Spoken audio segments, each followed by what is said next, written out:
Hey, hello, everyone. Welcome to Father, Son, and Holy Sport Weekly NFL Show. It's Chief Man and T Money coming to you live. It's week 13, bringing you our entertaining father-son take on what you need to know about the upcoming NFL week. All right, T Money, here we are. And first of all, T Money, you know what hat I got on. I'm surprised you don't have the Michigan background like you had the last couple of years. Now you're laying low with the Buckeyes favored by 20 in this one. Can you believe that line? Oh man, it's going to be a rough day out there for us, but all I gotta say in the back of my mind is we are defending national champions until someone else hosts that trophy above their head. So we are defending national champs. We're going to lose. We're going to get our asses kicked. We got the number one recruit in the nation coming next year, and we're going to reload this thing and be back. So watch out. You know, we're giving you need this. You guys need this. You need to feel good about yourselves again. It's been so long. So, this is for you guys. It's our gift to you. I usually don't take sides in this show because I want to appeal to all fans. But since Team Money is so highly focused on you Michigan fans, I've got to take the Ohio State side of things to kind of balance out our podcast. But yeah, hey, for the bet, man, that 20 points is a lot for the bet. I like the under first half. First half under starts off slow. They try to establish the run, and then maybe Ohio State runs away in the second half. That's what I'm looking for. Okay, hey, I like it. And let's shift gears here to the NFL week, baby. Big week coming up. Playoff time for all you fantasy people. We're going to be talking about fantasy. We got some bets for you. Of course, we're having a great year here on our big bet show. And let's kick it off with what's going on around the league here. T-Money, this guy behind me is just lighting it up. Set a franchise and NFL records in his game last week versus the Rams. That's pretty big time. Franchise and NFL records for Saquon Barkley, now expected to rush for 2,151 yards, which would set the all-time season record. What do you think if he does that? Or even if he doesn't, T-Money, is he the NFL MVP favorite? I think right now he should be. Okay, because he is dominating and he is averaging a crazy amount of yards per game. He is on pace to set the NFL record, although it be one more game, but eventually that's going to be broken. And so if he does that, of course, he should 100% be the NFL MVP at this pace, no doubt. I think Josh Allen has a chance because they're going to be most likely the 2 seed, maybe even the 1 seed. The problem with Josh Allen is he has some really, really poor games on his resume this year. He threw a game where he threw for 30% and another game where he threw for 10%. So he has 2 horrific games on his resume already. Whereas Saquon has just been kind of chugging along. He's been playing well. The worst yards he's had in a game are versus Cleveland, where he had 47, but he had a couple touchdowns. He had another game of 66, but he's the running back. He can only do so much if he's not getting touches, and he wasn't getting as many touches in that game. I think he should be the leader. I think he should win it if he breaks 2,000 yards. I think that milestone is good enough in a year where there's no Patrick Mahomes throwing for 50 touchdowns. Josh Allen's had his ups and downs. Lamar's team has 4 losses. At the moment, Saquon Barkley is carrying the Eagles. Jalen Hurts isn't being asked to do a lot. I think Saquon Barkley is the MVP right now and should be if he breaks 2,000 yards. Okay, well, geez, you're going to let me talk at all, or are you going to keep answering the question? I got you, man. Hey. I didn't know that's what we were doing here. Okay, I'll see you guys later. But hey, man, I know. Yeah, Josh Allen is still in the leader. I agree, Josh Allen, man. He's probably the one that could beat Saquon. Saquon's got to keep doing it.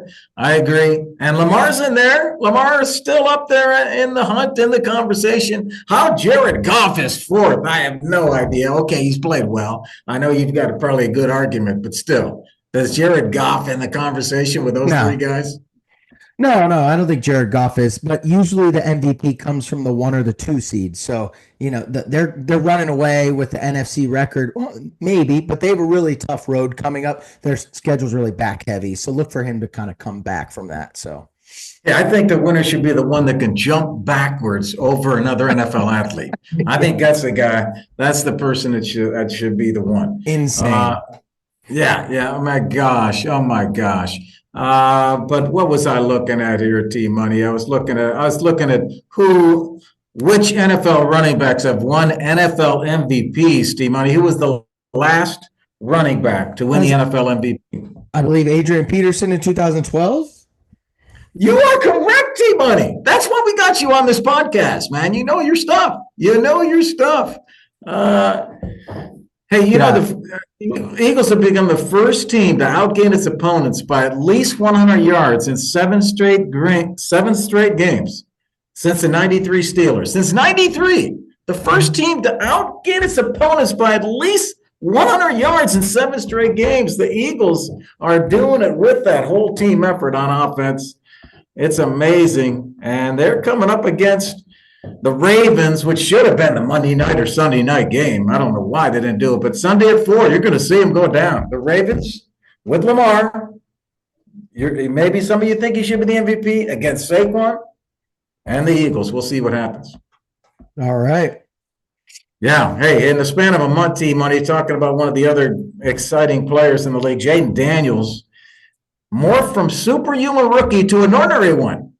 In his first 6 starts, he completes 75% of his throws 8 yards per attempt, 6 touchdowns. Over the last 3 games, they lose them all. He completes 61% of his throws. Are you worried about Jayden and the Commanders, or can they get this back on track? Yeah. I'm losing a little faith here. It's been really, really weird, with Jayden Daniels here. They've lost 3 in a row. The last one to Dallas was atrocious. With only a couple minutes left in the fourth quarter, he had 80 yards passing. All right. And the other big one is he's kind of seen his rushing yards dip. I know he had a good amount in this Dallas game, but before that, he was averaging 45 to 55 a game. And then he went on a little streak of 35 and then 5 yards and then 18 yards. This Dallas game kind of seemed like an outlier rushing wise. Passing wise, his QBR has dropped drastically as well. He had 33 QBR rating and then a 22 QBR rating. So he's just really, really regressed. He's not throwing for as many yards. He only had 200 and then 191. And then without this Terry McLaurin busted coverage, he had like 200 yards as well.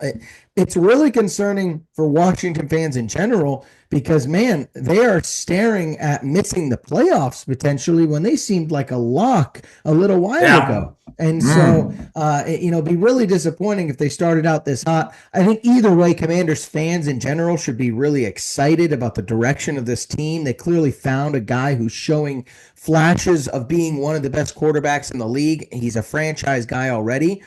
But yeah, I'm a little concerned. This is a slump. Now, he is a rookie. He's going to have these moments. He played Pittsburgh and Philadelphia, 2 really good teams. So I get the regression a little bit.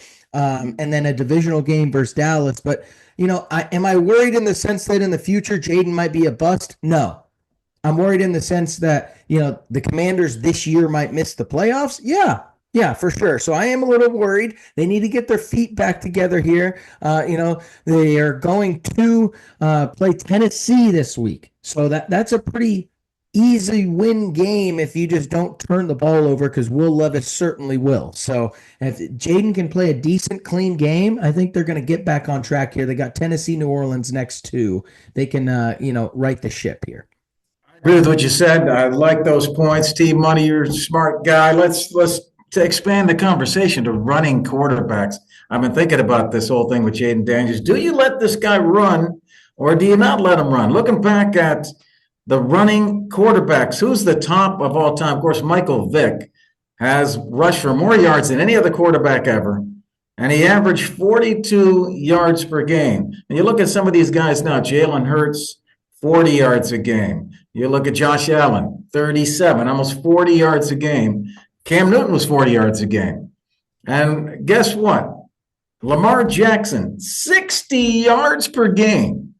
Here's a guy, Lamar Jackson, that could get out there and run, and he has not been injured that much. And he's been kind of the outlier, really, of the current guys, not getting injured and running a lot. And what do you do here with this talent that you have here on the Commanders, Jayden Daniels? Do you let him run the ball? What do you think? Yeah, I mean, this is the double-edged sword of a running quarterback, right? Look, I think Daniel specifically is very, very skinny. Lamar's a Yeah. little shorter, a little stockier, and he seems skinny for a running quarterback. Daniels is tall and slim, and there's not a lot of muscle. In the middle of the season, he broke a rib and has not looked really the same as a passer and a runner, and it's probably why they've kind of pulled the leash back.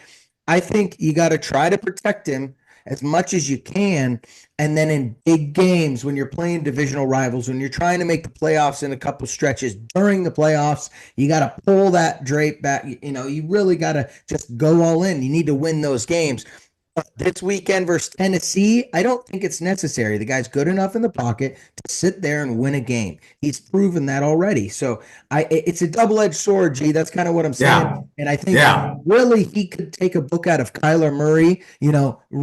Kyler Murray's an elite runner, but he's also an elite slider and evader of big hits. And I think that's kind of where, instead of going the Lamar Jackson, Josh Allen route, where they're just bullying people running through the middle of the field, I think Jayden with a slim figure needs to go more Kyler Murray, running outside, Patrick Mahomes, sliding, getting down, getting out of bounds. That's more his MO until he gets a little stockier. Yeah. Yeah. Well, Kyler has that slide down from his baseball days, man. Yeah, He's got yeah. that baseball. But I guess looking at the weight, I'm looking at the weight. 6'4", supposedly 210 No, is he's Jayden not that. He's Daniels. probably 190. Yeah, that's what he's showing as, and he's 6'4". Lamar's 6'2", I believe, but stockier. Yeah, like you said.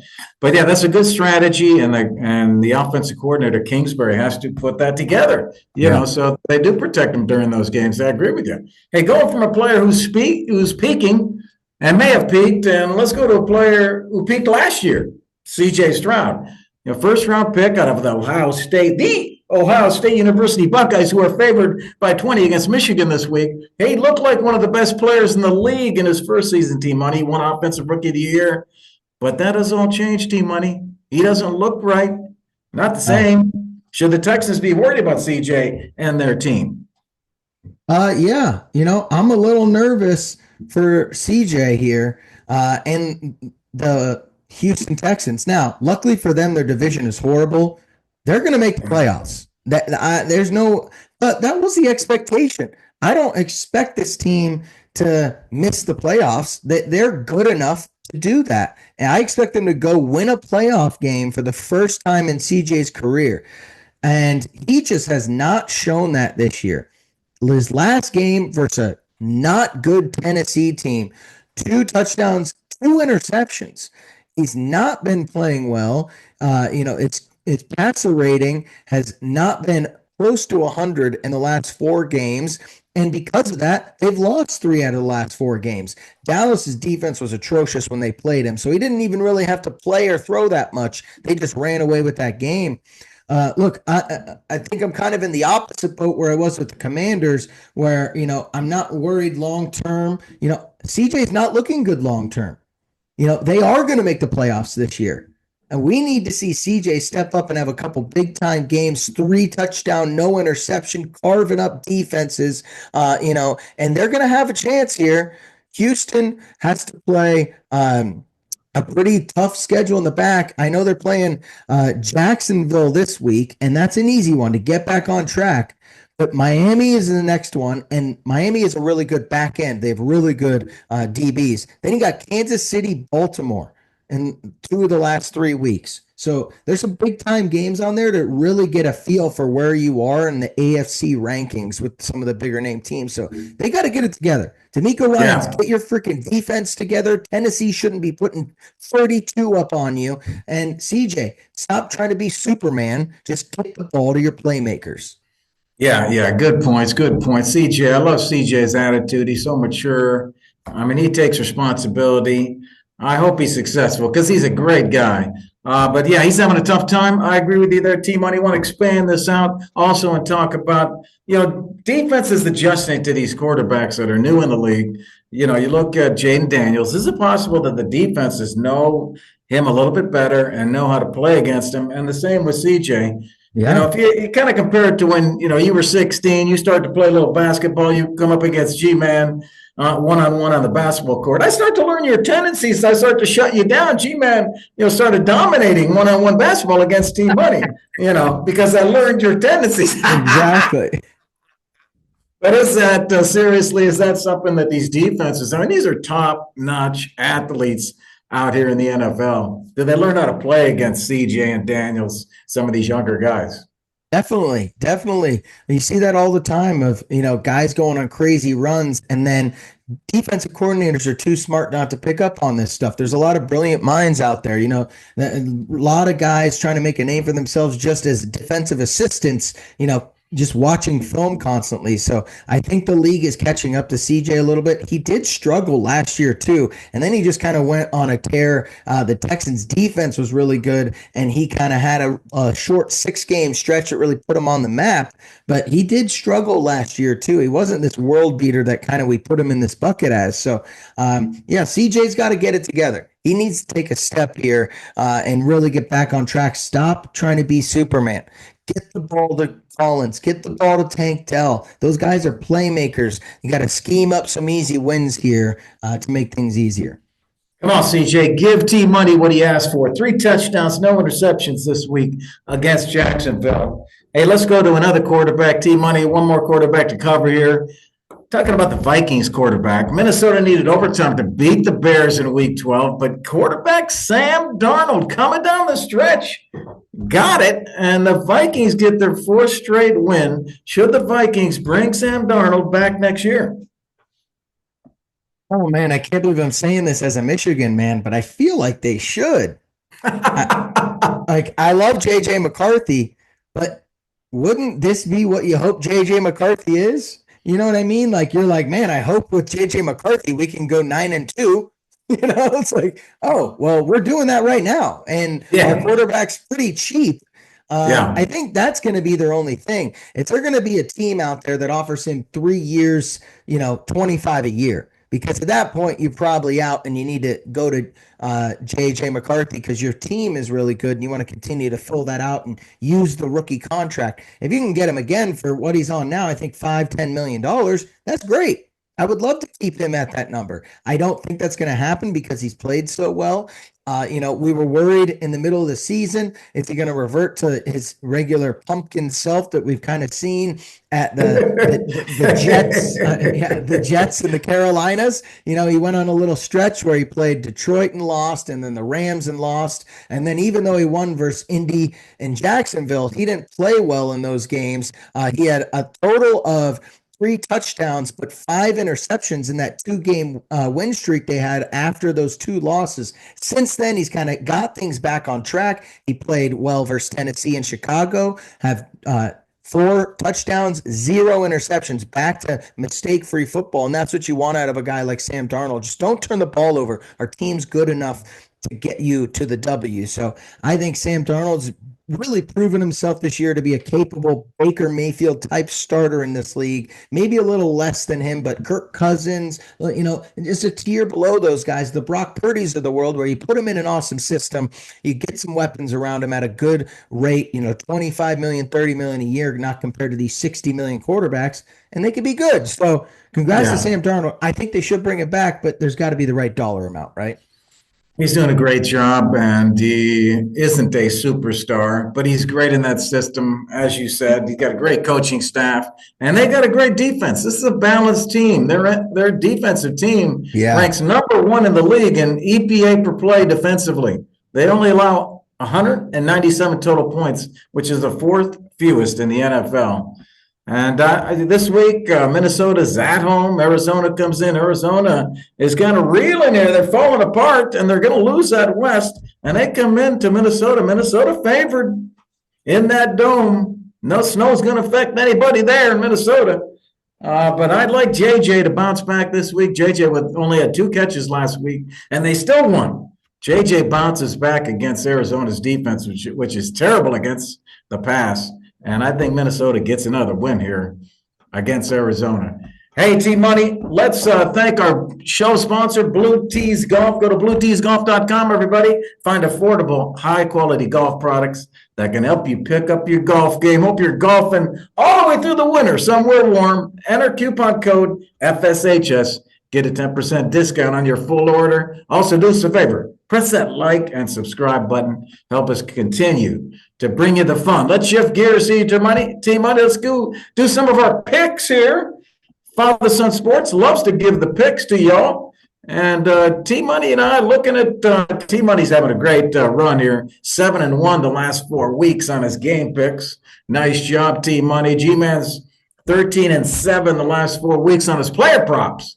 So we're going to give you some player props, our lock pick of the week, and our dog lock, who is an underdog that could possibly win. So let's start off with T-Money, the hot man. Who you got, T-Money, this week? All right. My lock pick of the week is going to be Houston to get back on track. They're -7 right now versus the Jacksonville Jaguars. I don't care, about Trevor Lawrence playing or not.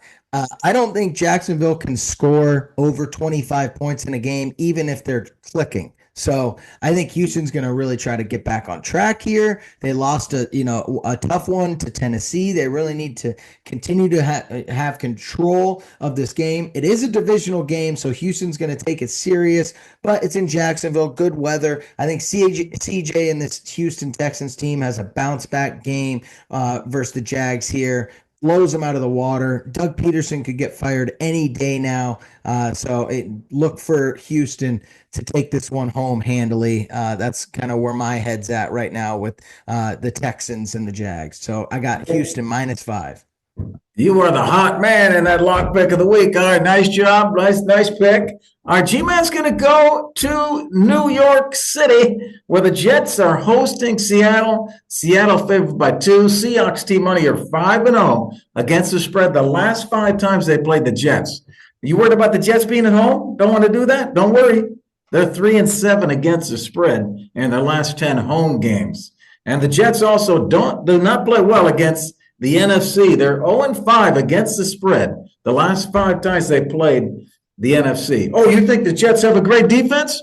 I told you, T-Money, when they let Robert Saleh go, that they should have made him the defensive coordinator, because since he left in week 5, T-Money, they ranked 19th in opponent success rate and 29th in opponent EPA per play. Their defense is one of the worst now, T-Money. Give me the team fighting to win the division, Seattle, minus a measly 2 against the Jets, who are imploding, for my lock pick of the week.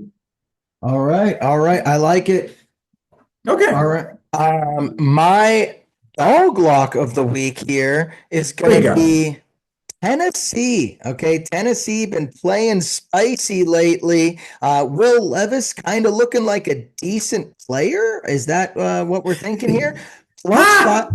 Plus 5.5 right now versus Washington. Washington, who we talked about, has really been struggling lately. So do we trust these guys like we think we do? They've lost 3 straight, and Tennessee has won 2 out of their last 4. They played a decent game versus Houston and the Chargers. Will Levis looked great versus Houston. He's always going to have an interception, but my gosh, if he doesn't have an interception, they might win more than half their games that they lost. So I just think this is an interesting line. Like I said, they've been playing close games versus good teams, and then they catch Houston off guard. Washington seems to be reeling. Watch out for a sneaky Tennessee and Will Levis team here. Plus 5.5. They've been keeping their games close even during the losses. So give me the Tennessee Titans here. All right. Good pick, man. That's a crazy pick to think about it. But you are hot, T-Money. But let me go to your backyard. Let me go to Cincinnati. It's going to be cold there, 1 o'clock on Sunday. It's probably going to be playable, but it's cold. It's going to be a grinded out cold weather game. Pittsburgh at Cincinnati. I like Pittsburgh plus 3 here. The Steelers are 8-3 against the spread this year. And as I've told you all in the past, I told you don't go against Mike Tomlin as a road dog. He's 41-28 against the spread since he started there. And what? Oh, you like Cincinnati being at home? Oh, no. Cincinnati loses straight up at home. 1-4 the last 5 times at home, straight up. I'll take the Yeah. points. Give me 3 plus Russell Wilson and the Steelers, my dog block pick of the week. Oh man, that hurts my heart, but I've given up. The Bengals have fun this year. Hey, I'll see you next year. hey, I got a bonus pick for y'all too. Bonus pick for Of y'all. course, of course. One bonus pick, team. I'm going that Tampa Bay game, Carolina. I'm going over 46.5 Sunday at 4. Okay. I Mike, like that. Mike Evans back. Bryce Young scores 27 on the Chiefs. And the Yeah, Bucs defense is not even as good. So I'm looking at over here in this Tampa Bay Carolina game. A little bonus pick for y'all. I like that one, G. I like that. Carolina sneaky. Watch that game. I hope they don't win because I like Baker and the boys, but that's a sneaky game. So anyway, let's try the best gambling segment we got. And that's everyone's favorite player props of the week. What do you got for us, G? Give us all 23 of your picks here. I'm throwing in throwing in picks into the league chat for our fantasy league, and people are hitting on them. People are clamoring for the player prop picks. We're going to try and do it for you. I got a 3-pack for you. You complain about my 5-pack, so I'm going to a 3-pack pick here of picks here. I'm going to go. Let's start off with. I'm going to give you a Thanksgiving player prop, T-Money. I'm going to go in Green Bay at home against Miami. Up there in the cold in Green Bay, one of the weather games. I like Green Bay to run the ball in that cold weather. Josh Jacobs, over 71 rush yards. He's done it 5 weeks in a row. Let's go with that one. Then let's go to Sunday. I've got a couple Sunday picks for you. I told you I like Tampa Bay and the over. I like Rachaad White to get back on track here and establish himself. Don't worry about Bucky taking over. This is going to be a high-scoring game. Rachaad White over 0.5 touchdowns. He's done it. He's scored 5 games in a row. And then the last one we will go to is Lamar in that Philly game. Over 1.5 touchdowns, Team Money. Throwing the ball. Lamar, 7 out of the last 9. He's throwing for at least 2 touchdowns. There you go. There's your 3-pack player props. All right. I love it, G-Man. I love it. Okay, that's great. Let's go to fantasy then, Team Money. Let's look at the fantasy lineups and the DFS lineups for Week 13. How you fantasy managers doing? Are you in the playoffs? Are you close to the playoffs? I hope you're doing it with the help of Father Son Sports. Let's talk about fantasy tips. There's no teams on bye this week. Don't worry about the buys. But next week you do have a lot of buys, so you may want to hit the waiver wire to prepare for next week.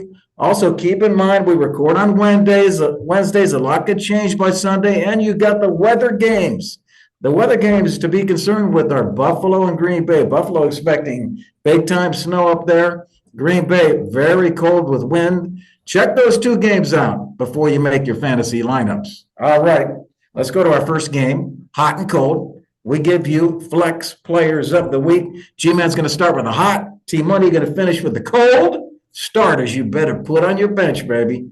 But starting off with the hot, we've given you 3 big RB starters the last 3 weeks. Let's try to do it again. This time I'm going with Rachaad White from Tampa Bay on the road at Carolina Sunday at 4. I know what you're thinking.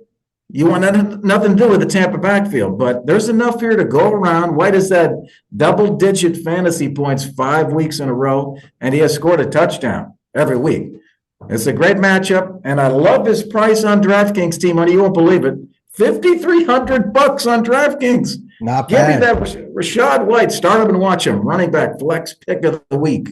All right. I like it, G. I like it. I'm going to go with a little spicy one here, and I'm doing this in one of my own leagues. I am benching Jonathan Taylor. Okay. Now, if you are making a playoff push and you need some high potential to really make sure you beat a difficult team, and, some people like myself in this league have the depth on my roster and the luxury that to potentially lose a game. I'm looking for just solid points here. Jonathan Taylor projected 17.1 versus New England. All right. That's a tough one. And it's at New England, going to be bad weather. So they might run the ball a lot, but it might be a sloppy game. He hasn't been over 15 points in the last 4 weeks and not over 9 points in 3 out of 4 of those. In 2 weeks, He has not, the last 2 weeks he's played, or 2 of those 4 weeks, I'm sorry, he didn't get over 13 carries, so he's not getting the workload we've been seeing in the front half of the season.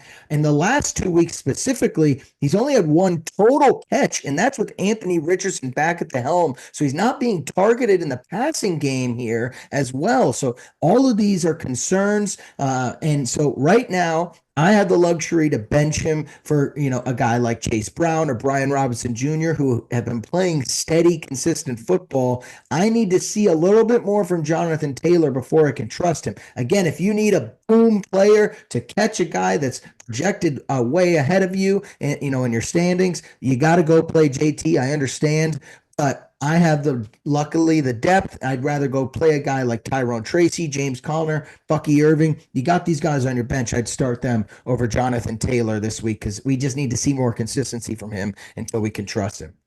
Yeah, I see your points. Come on, Colts. You got a shot at the playoffs, man. You're just going to let it wither away? Get Taylor involved in the game. He's a superstar. Yeah. I know you want to train Richardson and get him all trained up, but you're blowing the playoffs, man. Hey, I'm going over to the wide receivers here, T-Money. I'm going to the hot wide receiver flex pick, Marvin Harrison Jr. Harrison's been up and down all year, but he is getting targets, T-Money.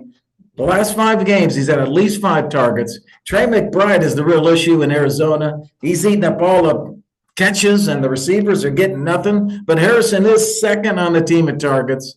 And the Arizona offense was held out of the end zone last week versus Seattle. They didn't score. That's not going to happen this week versus Minnesota. Harrison's going to bounce back. I like his price on DraftKings, $6,000. Nice little upside pick. Marvin Harrison Jr., start him and watch him. Wide receiver flex pick of the week. All right. I like it. My cold wide receiver of the week here is going to be Christian Watson. All right. Everyone's loving Christian Watson right now. He's a spicy little name. He had a big game last week, but Christian Watson projected 11.6 versus Miami. Miami, number 2 in fantasy football, first wide receiver. So really tough matchup here, and it's going to be a cold game. No one's going to be go over the middle and catch a football. So he's only had one game over 9 points in the last 5 starts, and that was the one this past week. Even the game that he had over 9 points was 19 last week, and he did it on 4 catches and no touchdowns. Okay, so he's not even getting the volume that you'd like or touchdowns that you'd like to see. There's too many mouths to feed in this offense. He's only had 3 and 4 targets the last 2 weeks, so he's not even getting the target share out of some of these guys like the Jayden Reed is. So yeah, Christian Watson, spicy name. Everyone wanted to go grab him off the waiver wire. Don't fall for the tricks here. He's just the deep ball guy. He's the MVS of the Packers. Okay, so I would not go and grab this guy and start him. He's my cold wide receiver of the week. Yeah, I agree with you there. He is the MVS of the Packers, and I like that ground game of the Packers, as I mentioned, in that cold weather coming up here. So good pick there, T-Money. Let's go to our next game. Take or mistake. We pick a player that had a big week. T-Money tells us whether we should take the bait this week, or would that be a mistake? And this week, T-Money, we're going to ask you about Amir Abdullah from the Raiders. Abdullah carried the ball 8 times for only 28 yards, but caught 5 of 6 targets where he had 37 yards and a touchdown in their loss to the Broncos. Alexander Madison and Zamir White were both out injured. We don't know if they're available or not, T-Money, as they face the Chiefs, which are number 1 in the NFL versus opposing running backs this week. T-Money, are you starting Abdullah in your flex spot on Friday in the Black Friday game? Is he a take, or would that be a mistake? That's a mistake. Even if he, is the sole guy, you're going up against Kansas City, who's the number 1 fantasy football team against running back. So it's a difficult matchup, even if it was Saquon Barkley already. It's at Kansas City, so it's going to be a cold game. And no matter what, I'm pretty much against anybody on the Raiders outside of Brock Bowers. And the run game, even more so, has been atrocious no matter who's starting.